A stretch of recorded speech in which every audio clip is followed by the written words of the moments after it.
Welcome to the Good Times We Share. Today we are going to be cooking Lumanda with groundnuts. I hope you get to enjoy this recipe as much as we do, and I hope you find it easy to follow through. So the first step with this recipe is you're going to put some hot water in a pot, and then after that you're going to put in some salt, enough for the amount of vegetables, and then you're going to put in some soda over which you're going to put your vegetables and leave them to boil for 2 minutes on one side.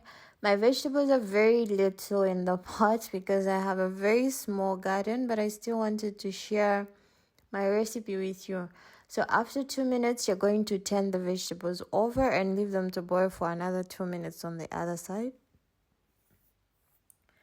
After 2 minutes, you're going to then just mix it up a little bit, and then you're going to add in your tomatoes. If you notice, my onions are very little compared to the amount of tomatoes I put in the Lumanda, because that's just a personal preference. If you want, you can put in more onion.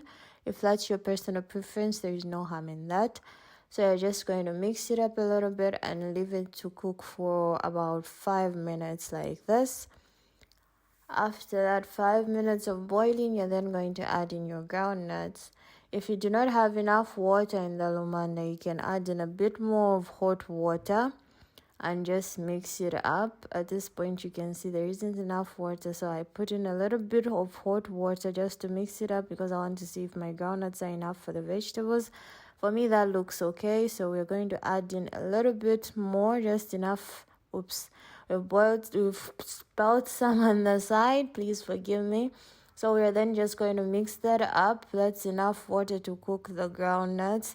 So we're going to leave it to boil for like a minute and see if it's going to change color to that nice yellowish green color we like. It didn't, so I added a little bit more soda, because if it's just all white, then you can see there isn't enough soda in your vegetable.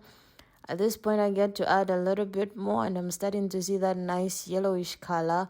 Like with it boiling like this, you'll probably not be able to see the color, but from here it looks amazing. But at the end, you'll be able to see what I'm talking about when it boils down. So there, that's what I was talking about. You have that nice yellowish color in there.